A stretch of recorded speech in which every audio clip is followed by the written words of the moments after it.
La vida es un caminar que se hace paso a paso. Y en la vida hay muchos caminos.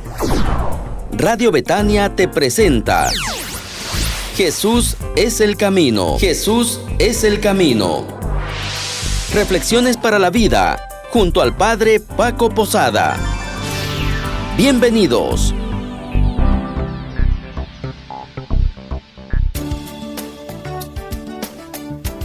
Saludos, queridos radioescuchas. De nuevo el Padre Paco con ustedes para hablar hoy de Jesús como el hombre más libre de la historia. La libertad es el regalo más grande que nuestro Padre Dios nos ha dado. Ella es la que nos hace semejantes a Él, pero también supone un peligro si no sabemos usarla. Hitler fue libre para asesinar a millones de personas y Santa Teresa de Calcuta fue libre para ayudar a miles de marginados. Hombre libre. Quizás el dato primero y mejor confirmado por la lectura atenta de los Evangelios es la imagen de Jesús como un hombre libre. No se trata de algunos textos sueltos ni de algunos episodios aislados leídos desde nuestra sensibilidad actual hacia todo lo que signifique libertad.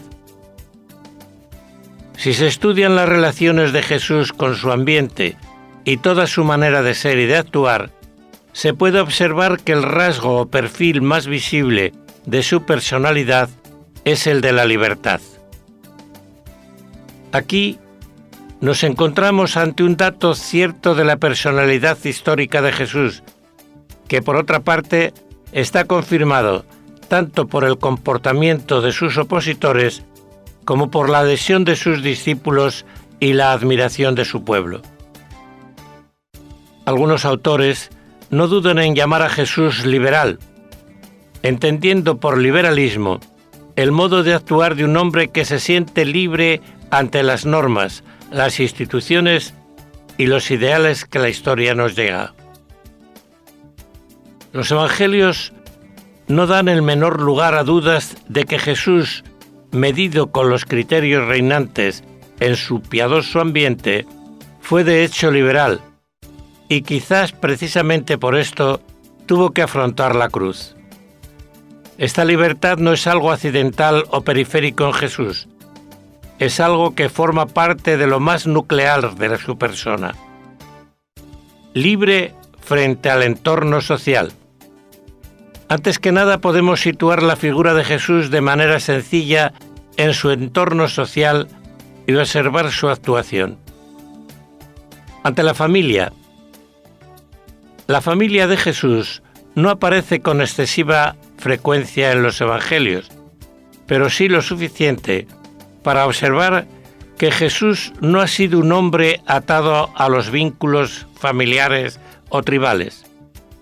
Es digno de tener en cuenta que casi todos los textos nos hablan de una tensión entre Jesús y sus familiares y entre los vecinos de Nazaret.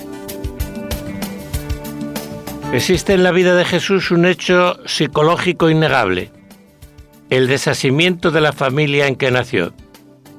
Jesús se daba a su propia misión y no a su familia.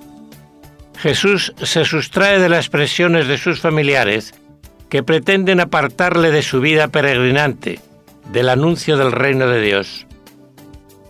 Jesús no se siente esclavizado por el círculo familiar y no permite que los suyos le vayan dictando cuál debe ser su conducta a lo largo de la vida. Podemos decir con mucha probabilidad que la familia de Jesús no supo comprender el verdadero significado de su misión. Pero la fe profunda de Jesús en el Padre cambió radicalmente su visión de las relaciones familiares. Su madre y sus hermanos son los que escuchan la palabra de Dios. Su entrega al reino de Dios y la misión recibida del Padre es tal que las relaciones familiares acaban por quedar relativizadas. También a sus discípulos les pedirá Jesús la misma libertad ante la familia.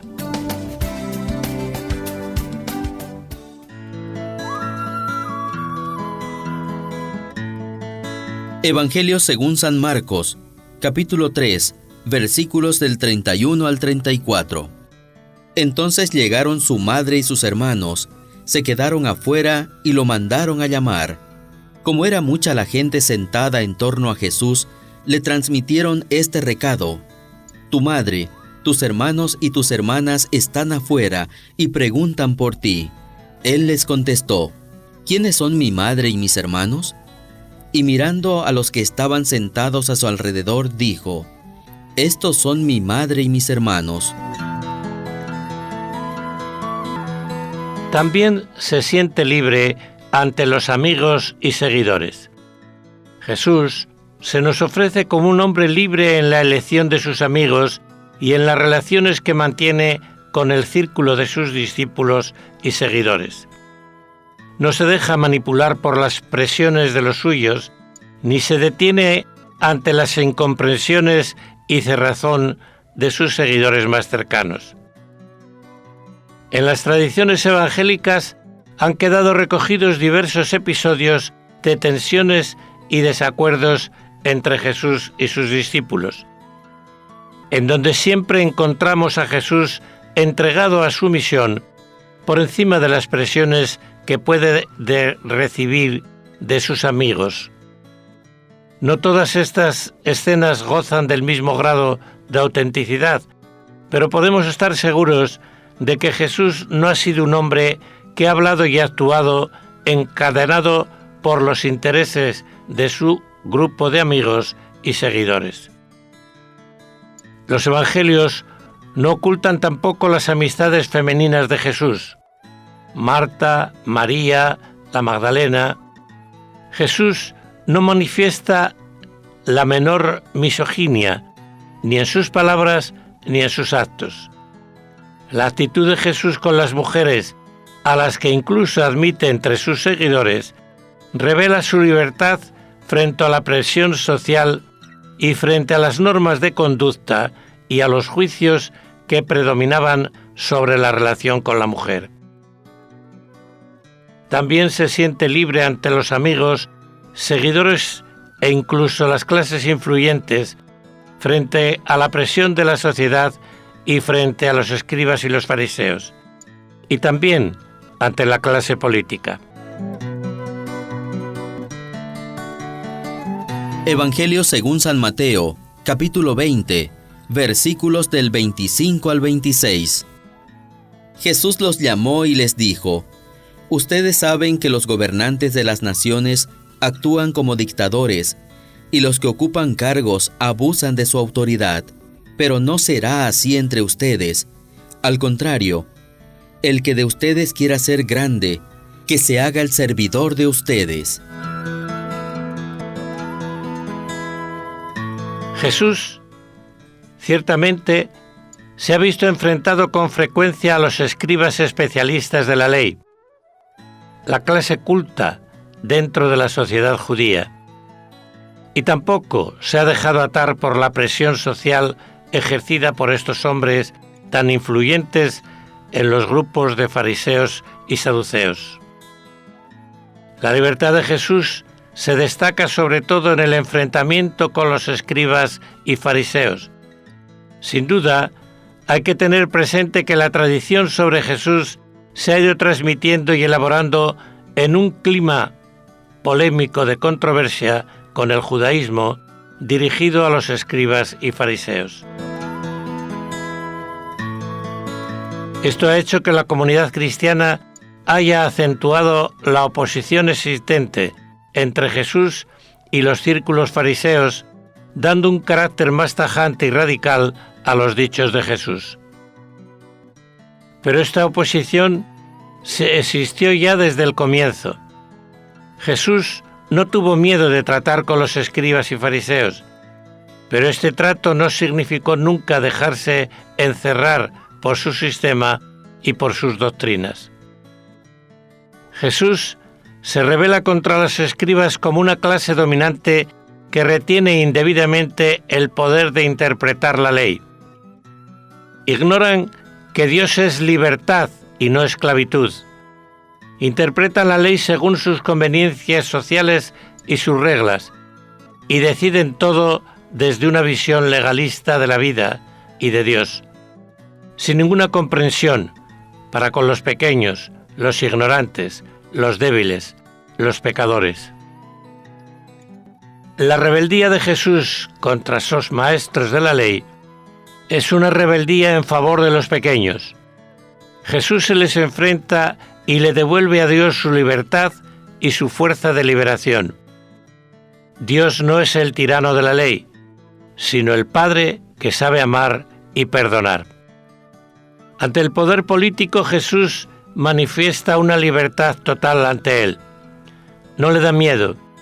Jesús se enfrenta a Herodes Antipas, del que es súbdito durante toda su vida, y le insulta cuando se opone a su misión. Jesús es libre frente a las autoridades romanas, sin entrar en cálculos políticos o juegos diplomáticos. En su mensaje se puede observar una libertad crítica frente a los poderes civiles a lo largo de su proceso. Jesús no pierde su libertad. No adopta una postura aduladora, no se esfuerza por aclarar equívocos, no suaviza sus palabras ni modifica su mensaje, no se pliega a lo que desean de él las autoridades. Independientemente de las matizaciones que se deban hacer a la tradición recogida en los evangelios, no se puede dudar que Jesús se mantuvo libre frente al establishment político-religioso que dominaba la sociedad judía y se estrelló contra él. En tiempos de Jesús, el órgano central del gobierno competente para todas las cuestiones de derecho religioso y de derecho civil era el Sanedrín de Jerusalén. En él estaban representadas todas las clases dominantes, 72 miembros en total, bajo la presidencia del sumo sacerdote. En ningún momento Jesús modificó su actitud presionado por el Sanedrín, ni siquiera en la crisis final. Evangelio según San Marcos, capítulo 14, versículos del 53 al 64. Llevaron a Jesús ante el sumo sacerdote, y todos se reunieron allí. Estaban los jefes de los sacerdotes, las autoridades judías y los maestros de la ley. Pedro lo había seguido de lejos hasta el patio interior del sumo sacerdote y se sentó con los policías del templo, calentándose al fuego. Los jefes de los sacerdotes y todo el Consejo Supremo buscaban algún testimonio que permitiera condenar a muerte a Jesús, pero no lo encontraban. Varios se presentaron con falsas acusaciones contra él, pero no estaban de acuerdo con lo que decían. Algunos lanzaron esta falsa acusación: nosotros le hemos oído decir, yo destruiré este templo hecho por la mano del hombre, y en 3 días construiré otro no hecho por hombres. Pero tampoco con estos testimonios estaban de acuerdo. Entonces el sumo sacerdote se levantó, pasó adelante y preguntó a Jesús: ¿no tienes nada que responder? ¿Qué es este asunto de que te acusan? Pero él guardaba silencio y no contestaba. De nuevo el sumo sacerdote le preguntó: ¿eres tú el Mesías, el Hijo de Dios bendito? Jesús respondió: yo soy. Y un día verán al Hijo del Hombre sentado a la derecha de Dios poderoso y viniendo en medio de las nubes del cielo. El sumo sacerdote rasgó sus vestiduras horrorizado y dijo: ¿para qué queremos ya testigos? Ustedes acaban de oír sus palabras blasfemas. ¿Qué les parece? Y estuvieron de acuerdo en que merecía la pena de muerte. Jesús se mantuvo libre de las presiones de los sumos sacerdotes, alta nobleza sacerdotal, lejos de la ideología conservadora de la aristocracia saducea, enfrentado a los juristas fariseos. Todas las fuerzas que componían el Sanedrín fueron muy pronto adversarias de Jesús.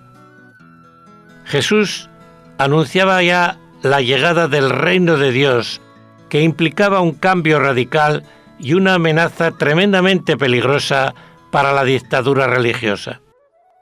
Por eso, Jesús actuaba ya frente a ellos con la libertad del que únicamente busca cumplir la voluntad del Padre. Ante las fuerzas de resistencia, Jesús no se dejó tampoco arrastrar por las estrategias de las fuerzas de resistencia que se rebelaban contra el poder de los ocupantes romanos. No puso su posible prestigio al servicio de una conjuración revolucionaria contra Roma. No pretendió nunca ser un mesías político. Su mensaje y su actuación no concuerdan con la lucha de los celotes por aniquilar a los enemigos de Israel y establecer desde Jerusalén un imperialismo judío sobre todas las naciones de la tierra. No se puede dudar de que Jesús anduvo cerca de estos ambientes de resistencia de Roma y de que el radicalismo de su mensaje y de sus críticas ofrece semejanza con el radicalismo celote.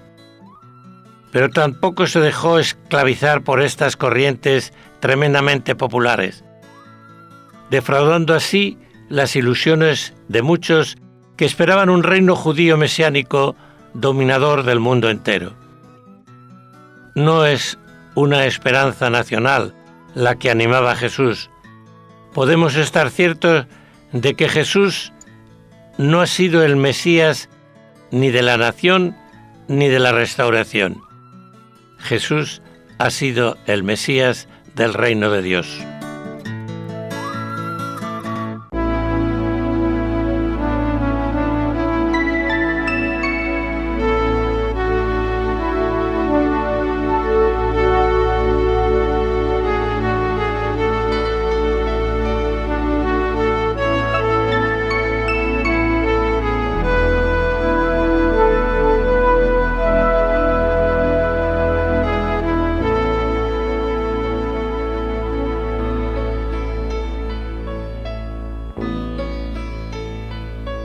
Un día por las montañas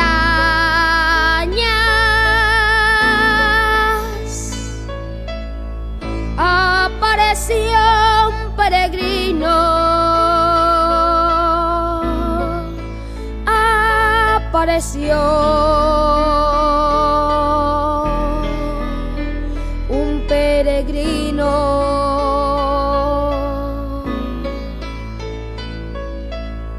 Se fue acercando a la gente, acariciando a los niños, acariciando a los niños.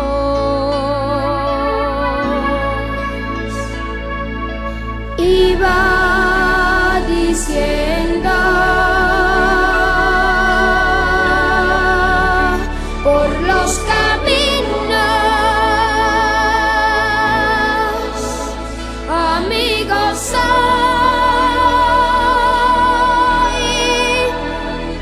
soy amigo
Para seguir a Jesús necesitamos que nos muestren el camino. Por eso tenemos las enseñanzas de la Iglesia. Las enseñanzas de la Iglesia. Como lámparas que iluminan nuestro caminar.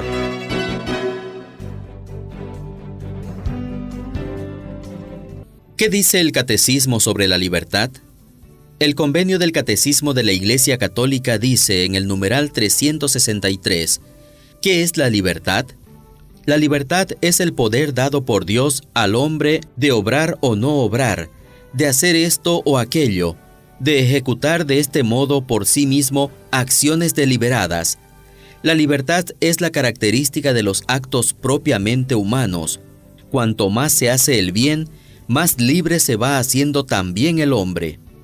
La libertad alcanza su perfección cuando está ordenada a Dios, bien supremo y bienaventuranza nuestra.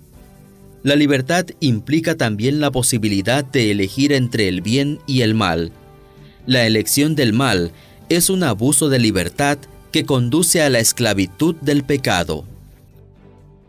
El numeral 364 dice, ¿qué relación hay entre libertad y responsabilidad? La libertad hace al hombre responsable de sus actos en la medida en que éstos son voluntarios, aunque tanto la imputabilidad como la responsabilidad de una acción pueden quedar disminuidas o incluso anuladas a causa de la ignorancia, la inadvertencia, la violencia soportada, el miedo, los afectos desordenados y los hábitos. El numeral 365 dice, ¿por qué todo hombre tiene derecho al ejercicio de su libertad? El derecho al ejercicio de la libertad es propio de todo hombre, en cuanto resulta inseparable de su dignidad de persona humana. Este derecho ha de ser siempre respetado, especialmente en el campo moral y religioso, y debe ser civilmente reconocido y tutelado dentro de los límites del bien común y del justo orden público.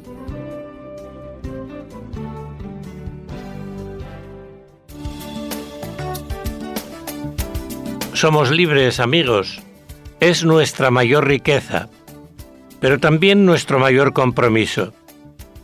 Sin responsabilidad no hay libertad. Usemos bien este don para ayudar a cambiar el mundo.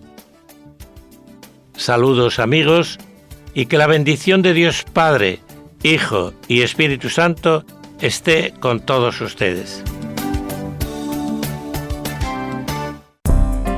Jesús es el camino. Una producción de Radio Betania, junto al Padre Paco Posada. Betania, la luz a través del sonido.